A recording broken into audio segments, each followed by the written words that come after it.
मुझे बहुत problem face करना पड़ रहा है। तो सेम इज यूनाइटेड नेशन, उनको जितना भी प्रॉब्लम होगा बाकी कंट्रीज को तो वो कहाँ के बताएंगे, यूनाइटेड नेशंस को। अब अगर मान लो फॉर एग्जाम्पल अमेरिका बोलता है जर्मनी को कि आ रहे तुमको हम धमकाने, रुक जाओ, देखोगे तुम इधर आओगे, उनसे भिड़ने आओगे। रशिया, ब्रिटेन और यूनाइटेड स्टेट्स ऑफ अमेरिका, देखो सेम चीज है, 5 कंट्रीज है इसमें जो कि परमानेंट है। ठीक है, वहाँ पर देखो क्या है कि हम प्लान एस्टैब्लिश कर सकते हैं और कोई भी तरीके अगर मान लो हमको आर्मामेंट रेगुलेट करना है तो हम वो आर्मामेंट्स यानी कि weapons. Hey everyone, welcome back to our channel Edonomics classes. मैं हूं अंकिका, आप सबकी मेंटोर, और आज हम करने वाले हैं हमारे क्लास 10 आईसीएसई स्टूडेंट्स के उनका हिस्ट्री बुक का अनदर टॉपिक जो कि है कंटेम्पररी वर्ल्ड। अब ध्यान से सुनो, आपका ना बुक में 3 पोर्शंस गिवन है। ठीक है, पहला है हिस्ट्री, देन है कंटेम्पररी वर्ल्ड और फिर है सिविक्स। तो हिस्ट्री की जो पूरी पोर्शन है ना वो हमने ऑलरेडी कंप्लीट कर लिया है, उसकी मैंने सेपरेट प्लेलिस्ट भी बनाई हुई है और हमारे हर वीडियो के डिस्क्रिप्शन में ना नोट्स ऐड किया रहता है जो कि आप लोग के लिए बहुत बहुत बहुत इंपॉर्टेंट है। अगर आप वो नोट्स पढ़ के जा रहे हो ना सिर्फ, तो it is more than enough for scoring good marks in your boards exam. ठीक है, अभी हमारा कंटेम्पररी वर्ल्ड का 3 चैप्टर ऑलरेडी हो चुका है, ये हम करेंगे 4th chapter which is United Nations. और सिविक्स हमने स्टार्ट नहीं किया, बट बहुत जल्दी मैं सिविक्स स्टार्ट कर दूंगी ताकि आप लोग के प्री बोर्ड से पहले हम अपनी रिविजन्स भी कंप्लीट कर लें। ठीक है, तो अभी जस्ट मैंने आप लोग को बताया एक बहुत इंपॉर्टेंट चीज़ कि हमारे डिस्क्रिप्शन में पुरानी सारी वीडियोस की लिंक ऐड की हुई रहती है और साथ ही हमारे डिस्क्रिप्शन में नोट्स ऐड किया रहता है जो कि आप लोग के लिए पूरा फ्री है, आप लोग वहां से भी पढ़ सकते हो। क्लियर? अब हम स्टार्ट करेंगे हमारी chapter which is United Nations.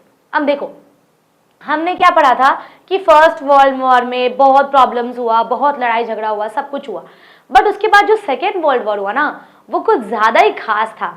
खास मतलब कैसे? क्योंकि उसमें इतनी तबाही मची, इतनी तबाही मची, इतनी तबाही मची कि देखा नहीं जा सकता था। ठीक है, तो ना सेकेंड वर्ल्ड वॉर के बाद, फर्स्ट वर्ल्ड वॉर के बाद ही ना लोगों ने लीग ऑफ नेशंस बनाई कि यार हम ना कुछ ऐसे तिगड़म बिराएंगे कि हमारे नेशंस और नेशंस के बीच में कभी लड़ाई ना हो, लोग एक दूसरे को फॉलो करें, नेजिज्म आया, फेजिज्म आया, फलाना ढिमकाना, बहुत कुछ हुआ। बट क्या सेकेंड वर्ल्ड वॉर में आपको लगा कि होना चाहिए था? नहीं। अगर आप इतने अच्छे तरीके से अपने प्रिंसिपल्स को, अपने एम्स को, अपने ऑब्जेक्टिव्स को फॉलो कर रहे हो, then what is the need of second world war? क्यों हुआ? क्योंकि आप सब फेल हो गए थे। क्योंकि जितने भी नेशंस में जितने भी लोग रहते हैं, जो कंट्रीज हैं, तो उन्होंने ना अपनी प्रोमिसेस फुलफिल नहीं की। वो सब फिर भी एक उनके अंदर एक थ्रेटन थी, एक वॉर उनके अंदर अभी भी जागा हुआ था, जिसकी वजह से सेकेंड वर्ल्ड वॉर में बहुत तरीके का डिस्ट्रक्शन हुआ। बहुत बच्चों के, बहुत मासूम बच्चों का माँ बाप उनसे दूर हो गए, राइट, बहुत डिस्ट्रक्शन हुआ, उसके फिर उनका भुगतान करना पड़ा। तो अभी जो हम ये यूनाइटेड नेशन पढ़ रहे हैं ना, तो इसमें क्या है, यूएन में क्या है ना कि हमारे यूनाइटेड नेशंस एक ऐसी चीज है जिस चीज में जितने भी कंट्रीज उसके मेंबर होंगे, यूनाइटेड नेशन के जितने भी कंट्रीज उसके मेंबर होंगे, उन सारे ही कंट्रीज के पास ये पावर रहेगा कि वो अपनी अपनी प्रॉब्लम्स आके इस यूनाइटेड नेशंस को बताएं। अगर मान लो अमेरिका इसका पार्ट है, मेंबर है, तो अगर अमेरिका कोई प्रॉब्लम फेस करता है वो किसको बताएगा? यूनाइटेड नेशन को। फिर ये उसके अगेंस्ट एक्शन लेगा कि यार अमेरिका को ये प्रॉब्लम नहीं होना चाहिए। क्लियर? अगर मान लो जर्मनी है, उसको प्रॉब्लम फेस करना पड़े तो वो किसको बताएगा? यूनाइटेड नेशन को, जहां पर कोई भी हमारा पार्शियलिटी नहीं होगा, बायसनेस नहीं होगा, पूरा क्लियर एंड पूरा ट्रुथ, पूरा सही तरीके से यहाँ पे काम किया जाएगा। ठीक है, तो यूनाइटेड नेशन मतलब क्या हो गया कि जहाँ पे सारे कंट्रीज अपना कंप्लेन कर सकते हैं। फॉर एग्जाम्पल जैसे मान लो अगर आप प्रिंसिपल है, ठीक है, तो हर टीचर है ना, तो टीचर किसको बताता है? आके प्रिंसिपल को बताता है कि देखिए मैम, देखिए sister, this is happening in our school, मुझे बहुत प्रॉब्लम फेस करना पड़ रहा है। तो सेम इज यूनाइटेड नेशन, उनको जितना भी प्रॉब्लम होगा बाकी कंट्रीज को तो वो कहाँ के बताएंगे? यूनाइटेड नेशंस को। ठीक है, अब देखो यूनाइटेड नेशंस, क्या जरूरत है यूनाइटेड नेशन बनाने का? पहला कि जितने भी वहां पे लोग थे कि उनमें से किसी ने भी अपनी डिमांड्स को फुलफिल नहीं किया, इंडिपेंडेंस किसी को भी नहीं मिला, जिसकी वजह से यूएन बनाना पड़ा। अगर मान लो हमने क्या पढ़ा था कि अगर कोई भी ऐसा वॉर होता है तो सामने वाले जो कंट्री है उसको लगता है कि हमारे पास बहुत अच्छा वेपन्स है, हम महंगे महंगे बड़े बड़े वेपन्स लाके सामने वाले कंट्री को उड़ा देंगे। फिर वो अपोजिट क्या सोचता है? ये इतना बड़ा वेपन लाएगा, हम इससे बड़ा लेके आएंगे। तो ये जो रेस ऑफ आर्मामेंट्स है ना, ये भी एक रीजन हो गया जिसकी वजह से हमें यूएन स्टार्ट करना पड़ा। ठीक है, अब बहुत हो गया इंट्रोडक्शन, अब चलते हैं सीधे चैप्टर में। अभी देखो सबसे मेन चीज क्या है ना कि आपके सिलेबस में जो रिवाइज सिलेबस है, मैं सिर्फ वही पढ़ा रही हूँ आप लोग को, और यही नोट्स मैं डिस्क्रिप्शन में ऐड कर दूंगी। Now this notes is enough for your board exam, again I am saying. ठीक है, देखो अभी सबसे पहले even during the war leaders of elite governments like the president of USA, war के दौरान कुछ कुछ लीडर्स हैं, जैसे मान लो, बताती हूँ मैं आप लोगों को, let's change the colour of our pen, okay, जैसे मान लो एक हो गए प्रेसिडेंट ऑफ यूएसए, फिर हो गए एफडी रोजवेल्ट, फिर हो गए ब्रिटिश के प्राइम मिनिस्टर विंस्टन चर्चिल। तो इन्होंने क्या बोला ना कि इनको पता था कि वॉर के टाइम पे क्या क्या डेंजर्स हमने सहा है, ठीक है। उन्होंने क्या किया, बहुत डिस्कशन हेल्ड हुआ, they held many discussion and as a result of these discussions and debates the decision to form the UN was taken. तो उन्होंने मल्टीपल डिसीजंस ली, बहुत बैठक हुआ, पंचायत हुआ, बहुत कुछ हुआ, फिर उन्होंने मल्टीपल डिसीजंस लेने के बाद क्या डिसाइड किया कि हमें यूएन को फॉर्मेशन करना चाहिए जहां पर सारी कंट्रीज आके अपना कंप्लेन कर सकती है। Clear? The charter of the UN was drafted at San Francisco in June 1945। जैसे देखो अब क्या होता है ना, हर कंट्री के पास अपना कॉन्स्टिट्यूशन होता है, एक लॉ मेकिंग बॉडी होता है, राइट। तो उस कॉन्स्टिट्यूशन के अनुसार सबको वही कॉन्स्टिट्यूशन को फॉलो करना पड़ेगा, उसी लॉज को चलाना पड़ेगा, उस लॉज को फॉलो करना होगा, राइट। तो अब यूएन में कोई कॉन्स्टिट्यूशन नहीं है, वहां पर क्या है, चार्टर, ठीक है। तो यूएन में चार्टर फॉर्मेशन होता है जहां पर सारे लोग उस चार्टर को फॉलो करते हैं। क्लियर? देखो, तो चार्टर जो है यूएन की वो कब ड्राफ्ट हुआ, सैन फ्रांसिस्को में जून 1945 में। और यूएन फॉर्मली कब आया एग्जिस्टेंस में, देखो the UN formally came into existence on 24 October 1945 when the charter was ratified by 29 nations. अब देखो यहाँ पे क्या है, कब आया existence, it came into existence on 24 October 1945। और ये कब रैटिफाइड किया गया, कितने लोगों से रैटिफाइड किया गया, टोटल 29 नेशंस ने मिलकर इसे रैटिफाइड किया था, ठीक है। अच्छा, अब यूएन का ऑब्जेक्टिव क्या है, उन्होंने ऐसा क्या सोचा, उनकी एम क्या है। अगर यूएन फॉर्मेशन होता है तो कुछ तो उन्होंने सोचा होगा ना कि हमारी एम ये है कि नेशंस को हम ये प्रोवाइड करें, तो उनकी एम्स एंड ऑब्जेक्टिव्स क्या है वो आपके सिलेबस में बहुत इंपॉर्टेंट है, ठीक है। देखो पहला क्या है कि सबसे इंपॉर्टेंट कि हम क्या करेंगे, to maintain international peace and security. जितनी भी कंट्रीज है अगर वो हमारे पास आके कंप्लेन कर रही है तो हमारा रिस्पॉन्सिबिलिटी बनता है एज अ यूएन, ठीक है, मेरा रिस्पॉन्सिबिलिटी बनता है कि मैं इन सारे लोगों को ना इंटरनेशनल पीस दूं, शांति दूं, सिक्योरिटी प्रोवाइड करूं। तो पहला ऑब्जेक्टिव इनका ये था, ठीक है, to develop friendly relations among nations. अब मुझे कोई पॉलिटिशियंस नहीं, मुझे कोई पॉलिटिशियन नहीं बनना है। सपोज कर लो आप लोग कि मैं हूँ यूएन, ठीक है, मैं हूँ यूनाइटेड नेशंस और 5 जन है वो मुझे आके कंप्लेन कर रहे हैं, ठीक है। तो मेरे को ऐसा नहीं करना है कि इसको ना भड़का देते हैं, ठीक है, अमेरिका को जर्मनी के खिलाफ लड़वा देते हैं, नहीं, इसको इसके खिलाफ भिड़ा देते हैं, नहीं, ये नहीं करना मुझे ये मेंटेन करना है कि जितने भी नेशंस है ना सबके बीच में ना एक फ्रेंडली रिलेशन होना चाहिए, ठीक है। To achieve international cooperation in resolving international economic, social, cultural and humanitarian problems. और मुझे क्या कोशिश करना है एज अ यूएन कि मैं चाहे सोशल हो, चाहे इकोनॉमिक हो, चाहे कल्चरल हो या ह्यूमैनिटेरियन प्रॉब्लम्स हो, सारी ही प्रॉब्लम्स को मैं क्या करूंगी, रिजॉल्व करूंगी एज एन इंटरनेशनल कोऑपरेशन, ठीक है। To work diligently for establishing peaceful relations among countries and for achieving the aims of the UN। और UN का ये काम है कि वो पूरा मेहनत से काम करेगा, पूरा मेहनत से लॉ बनाएगा, चार्टर बनाएगा, ऐसे प्रिंसिपल बनाएगा जो कि सबके लिए इक्वल होगा, जहां पर वो एक पीसफुल रिलेशन एस्टैब्लिश कर पाएंगे और जहां पर सारे ही कंट्रीज अपने आप में पीसफुल तरीके से रह पाएगा और UN जो है अपना एम को अचीव कर सकता है। क्लियर? चलो अब पढ़ते हैं इसकी प्रिंसिपल क्या है। प्रिंसिपल्स क्या है, जैसे मान लो अगर होता है ना कि हमारे कुछ रूल्स एंड रेगुलेशन होते हैं, तो what is the rules of UN. पहला है कि हम to respect the sovereign equality of all its member यानी कि जो कंट्री है ना, जो कंट्री इसमें टेक पार्ट कर रही है ना उसे हम कहेंगे मेंबर्स। जैसे मान लो अगर अमेरिका है, फ्रांस है, जर्मनी, तो they are members of UN, ठीक है। तो हमें ये कोशिश करना है, मतलब हमें ये फॉलो करना है कि हम सारे मेंबर्स को उनकी इक्वालिटी को रिस्पेक्ट करें, ठीक है। All obligations should be fulfilled by member nations in good faith। और जितना obligations है हमारे member nations के खिलाफ हमें खिलाफ नहीं रहना, हमें उनका विश्वास जीतना है, ठीक है। Member nation should neither threaten nor use force against any other nation।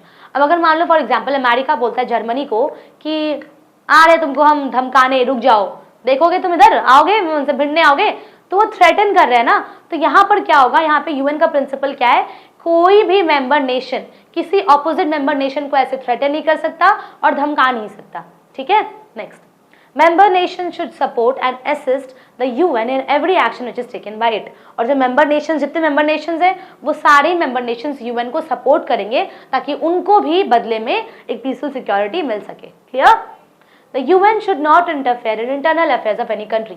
साथ ही इनका ये प्रिंसिपल है कि देखो भाई, तुम लोग इंडिविजुअली आओ कि हाँ तुम्हें किसी और कंट्री से प्रॉब्लम हुआ है तो मैं सुनूंगा, बट तुम्हारे इंटरनल प्रॉब्लम्स को यूएन डील नहीं कर सकता।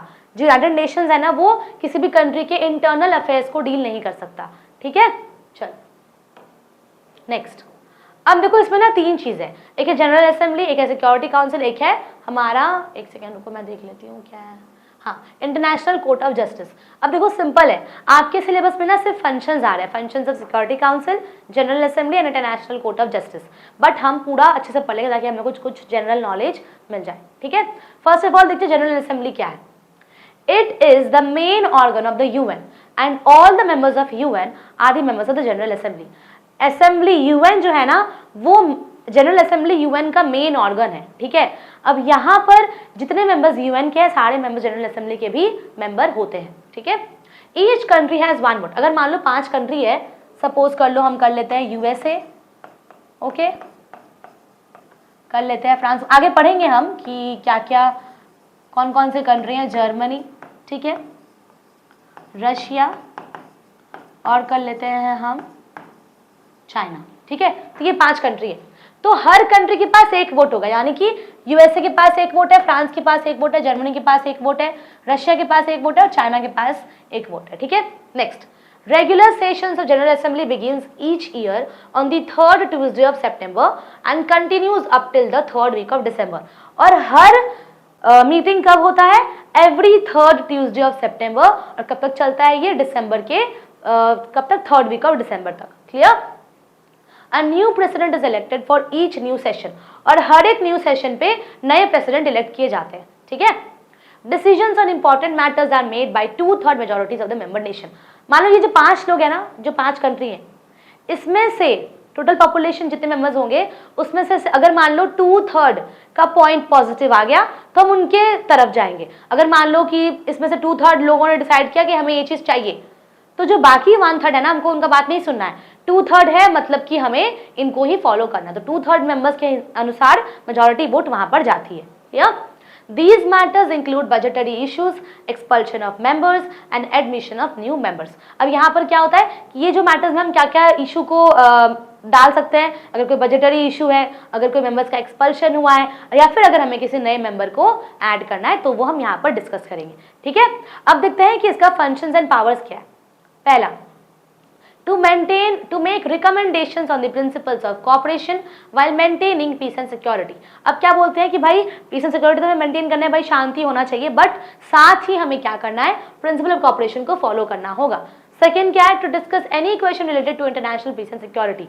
और मेरा ये फंक्शन होना चाहिए, पावर है हमारे पास कि हम किसी भी तरीके के क्वेश्चन को, मान लो अगर वो इंटरनेशनल पीस एंड सिक्योरिटी से रिलेटेड है, तो हम उसे डिस्कस कर पाए। ठीक है, next, to discuss and make a recommendation on any question which may affect the powers and functions of any organ of United Nation। अब क्या लिखा है देखो, हम ये डिस्कस कर सकते हैं, हम रिकमेंड कर सकते हैं, क्वेश्चन कर सकते हैं अगर कोई ऐसी चीज है जो हमारे पावर्स एंड फंक्शन को अफेक्ट करती है। ठीक है, to receive and consider reports from the security council and other organs of the United nation.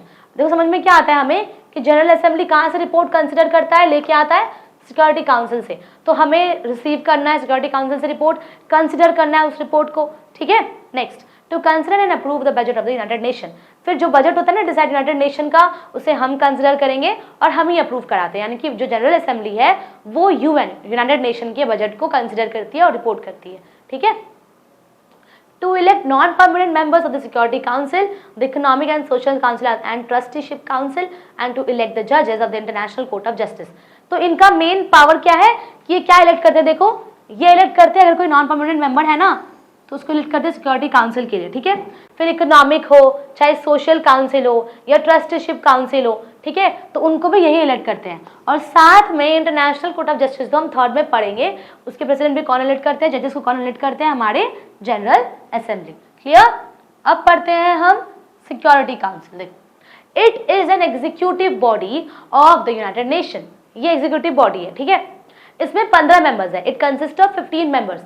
पहले 5 परमानेंट मेंबर्स हैं जो है चाइना, फ्रांस, रशिया, ब्रिटेन और यूनाइटेड स्टेट्स ऑफ अमेरिका। देखो सेम चीज है, 5 कंट्रीज है इसमें जो कि परमानेंट है, ठीक है।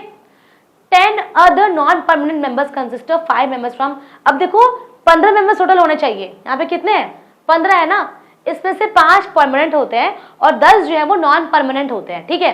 तो 5 परमानेंट मेंबर्स कौन कौन से हो गए, China, France, Russia, Britain and USA.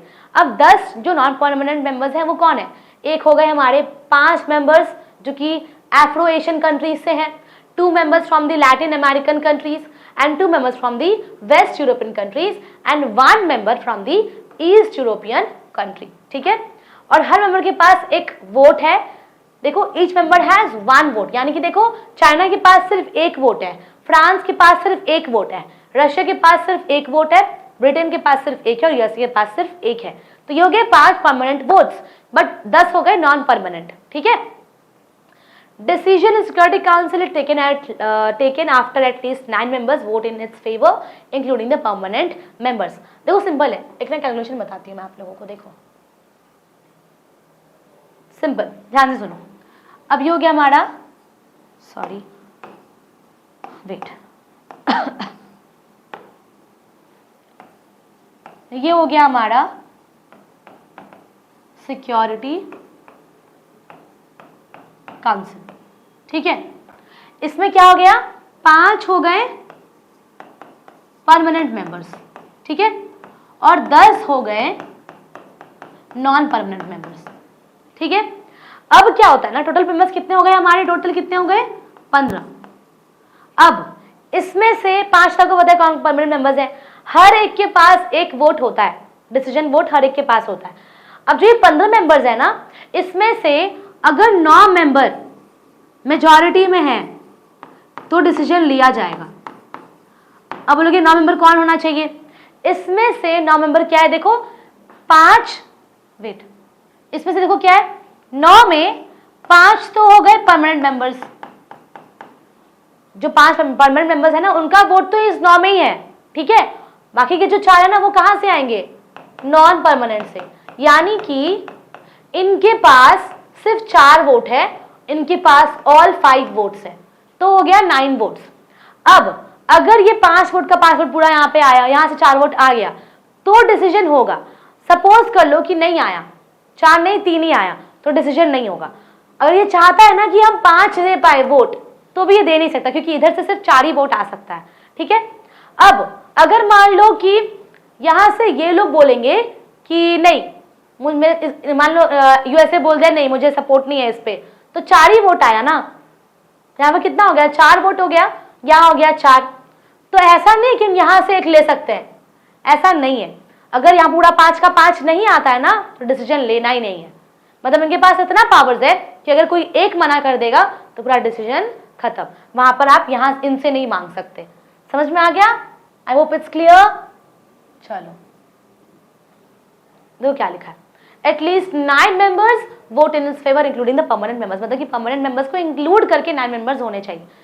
All 5 permanent members have veto power, और सबके पास क्या पावर है, वेटो पावर है, यानी कि वही सेम चीज है मैंने बताया ना अभी, क्यों अगर वो कोई एक मना कर देता है तो कुछ नहीं हो सकता, उसे ही हम वेटो पावर कहेंगे, ठीक है।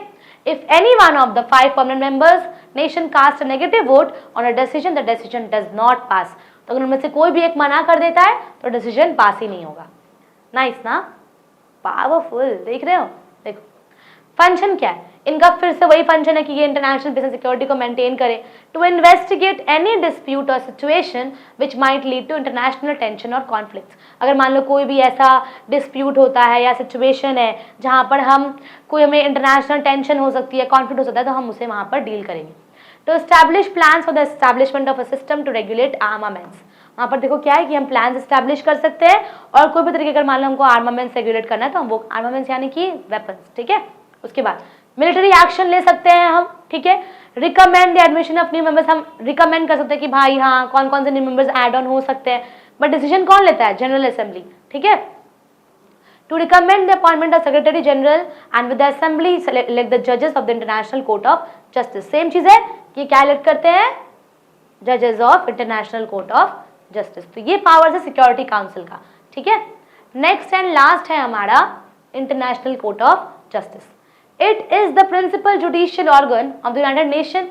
Its seat is located at The Hague in the Netherlands. It settles legal disputes and gives advisory opinions on legal questions.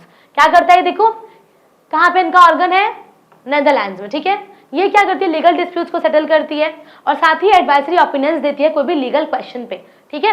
International court of justice, इनके पास 15 जजेस हैं, हैज 15 जजेस who are elected for a period of 9 years. और जो 15 जजेस है ना, वो कितने साल के लिए इलेक्ट होते हैं, 9 ईयर्स के लिए इलेक्ट होते हैं, ठीक है, on the general assembly and the security council. Function powers देखो क्या है, The court decides cases in accordance with international treaties and conventions, enforce international customs etc. क्या डिसाइड करती है ये, अगर मान लो कोई इंटरनेशनल ट्रेटीज है, कोई कन्वेंशन है, ट्रेटीज यानी कि जो हमें साइन करना पड़ता है डॉक्यूमेंट, लीगल डॉक्यूमेंट जो होता है उसे हम ट्रेटीज कहेंगे, ओके। देखो, वॉलंटरी जुडिडिक्शन, द कोर्ट में also decide matters in the cases which are refer to it by member action. अगर मान लो कोई भी अच्छा देखो, इसमें 2 एक्शंस है, वॉलंटरी जुडिडिक्शन और एक है कंपल्सरी जुडिडिक्शन, ठीक है। यहाँ देखो क्या, अगर मान लो कोर्ट डिसाइड करती है कोई ऐसा मैटर जो कि रिलेटेड है कोई मेंबर नेशंस के खिलाफ या तरफ, तो हम वो डिसाइड कर सकते हैं। इसमें ना 3 अंदर का कुछ पॉइंट्स है। देखो पहला क्या है, डिसाइड क्या करती है, cases when many treaties include the submission of disputes to the court. तो ये क्या डिसाइड करेगी, अगर मान लो कोई ऐसा केस है जिसमें हम डिस्प्यूट, कोर्ट के किसी डिस्प्यूट के बारे में बात करें, तो वो हम डिसाइड कर सकते हैं यहाँ पे। साथ ही देखो, disputes related to the interpretation of international laws, अगर मान लो कोई लॉज है जिसपे लोग इंटरप्रेट कर रहे हैं, तो हम वो डिसाइड कर सकते हैं।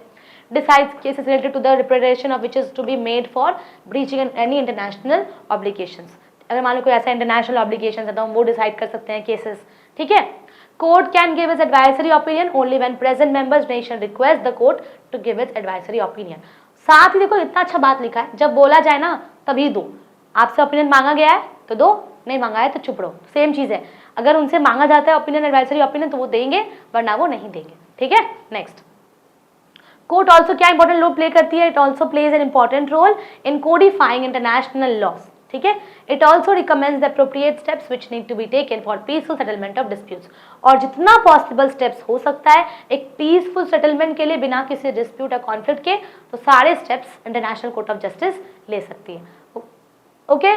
तो ये हो गया हमारा इंपॉर्टेंट टॉपिक्स, क्या कहता है बता देना एग्जाम के लिए।